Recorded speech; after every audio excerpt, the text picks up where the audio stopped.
Okay, want to know why? Ask how. Howard, the humongous. Tonight's episode is about racism. It's running around this country in forms that are absolutely disgusting. We're all stuck with racism. We are all racists. We will probably be, no matter how hard we try, racist for the rest of our lives. I strongly advise trying not to be. But let's not tolerate new forms of racism to replace old forms of racism. For example, because we want to get rid of racism against blacks, let's not institute racism against whites. Because we want to get rid of racism against Muslims, let's not make excuses when Islamic extremists do something absolutely deplorable, like in Iraq and Afghanistan, killing lots of other Muslims. One of the forms of racism that's rather disturbing is genderism. What in the world is genderism? Well, women have been trying to achieve a position of equality since roughly 1810. That's, if my arithmetic is correct, that's about 200 years. It has been a long, hard struggle. It has been difficult as hell because in virtually every society that we know, no matter how many myths we have about goddess cultures in the old days, women have been squashed. Women have been put on the bottom.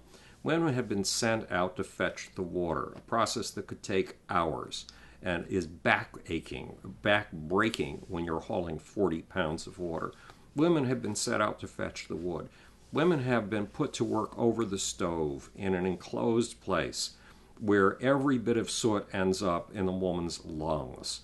Women have been disadvantaged in incredible, foul, and horrid ways. However, there's a disadvantage that goes in the opposite directions. Some cultures and some individual families have a tendency toward a genderism that goes the other way. Some women can be very dominant.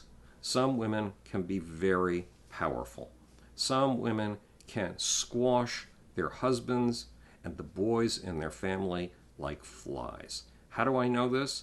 I had an extremely strong, extremely dominant mother who had nothing but contempt for my father. And she tried to, at the dinner table, every single night, my dad would show up, despite the fact that he was working from 9 o'clock in the morning until 11 o'clock at night. He would come home anyway. And all he would get was abuse. My mother, who was omnicompetent, who was incredibly good at the use of the English language, would slice him up mercilessly. And she would train my brother and me in slicing him up too. The big problem was that my dad was a male. I was a male. My brother was a male. My mother was giving us the impression that males are worth shit, that males are beneath contempt, in training us to carve our dad up like a Christmas turkey. She was training us to carve ourselves up too and loathe everything we were. That's anti-maleism. That is another form of racism. Or to put it differently, it's a form of domestic abuse.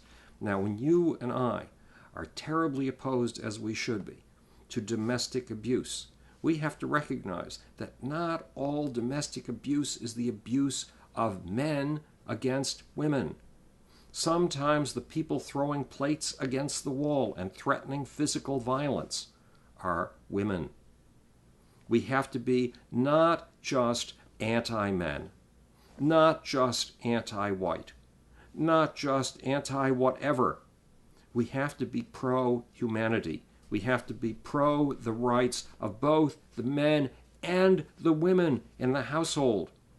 When 3/4 of the people who are raped in the military are men and only 1/4 are women, we should not keep our mouths shut about the fact that gangs of male bullies are raping weaker men. Men have rights. Blacks have rights. Whites have rights. We all have rights. Cut the crap. Get rid of the racism. Get rid of the genderism and come out on behalf of humanity.